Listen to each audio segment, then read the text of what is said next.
It is rare that a political party running for office in a midterm election, not standing for anything, ends up with a mandate. And they have one, and it is the biggest and perhaps the most important mandate a political party has had in the recent era. And it is very simple what that mandate is. It is to stop Barack Obama. It is to stop the Democrat Party. There is no other reason why Republicans were elected yesterday. Republicans were not elected to govern. How can you govern with a president that disobeys the Constitution? How can you govern with a president that is demonstrably lawless when he thinks he has to be? The Republican Party was not elected to fix a broken system and make it work. The Republican Party was not elected to compromise. The Republican Party was not elected to sit down and work together with the Democrats. That was the tone on conservative talk radio today. Republicans didn't get elected to govern. They got elected for one reason and one reason only: to destroy Barack Obama. That's the one thing Republicans stand for and the only thing they need to do. This was the front page at one of the representative conservative blogs today. This was on the front page at Red State today. Dear Republicans, no one elected you to work with Democrats. And sure, yes, I know, that's the conservative media. There's no reason to think that the Republican Party proper, the Republican Party itself, shares that view. Right? If you listen to the Beltway is sure that Republicans getting big majorities in Congress means that the Republican Party will now be ready to govern. They will be ready to forget all that past nonsense about just stopping anything that President Obama might want to do just because President Obama wants to do it, no matter what it is. They're just against him. They're going to stop all that. They'll govern now. They'll have to. There's no reason for them to keep focusing now on just stopping Obama. That's over now. That's what the Beltway said all last night and today.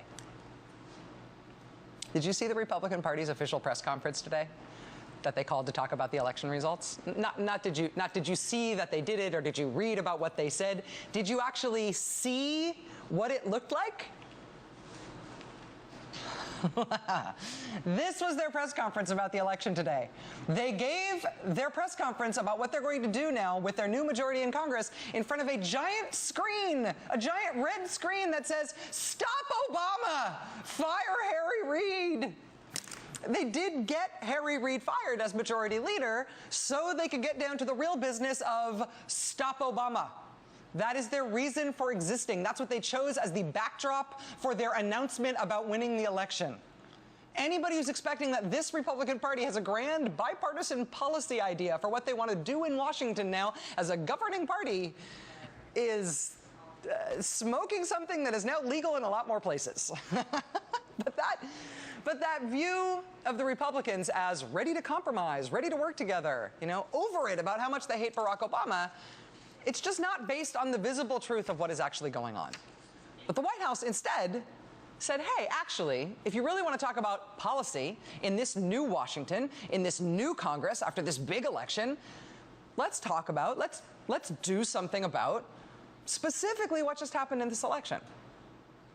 Because this is how Republicans ran for office in this election all over the country. Look around. Open borders. Threats of terrorism. Ebola. Obama has no plan. Pelosi just points fingers. This election is about our safety, our future. These are serious times. That ISIS can't be defeated without hitting its... We don't have a strategy yet. In Kentucky, we have a proven leader. When so many in Washington can't do the job, shouldn't Kentucky have a senator who can? Radical Islamic terrorists are threatening to cause the collapse of our country.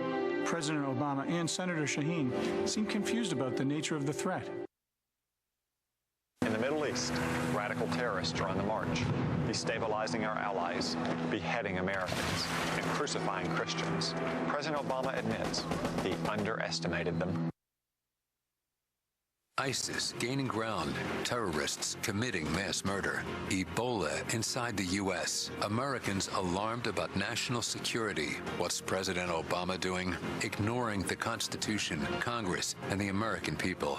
November 4th, Obama's policies are on the ballot. Vote to keep terrorists off U.S. soil. Vote Republican.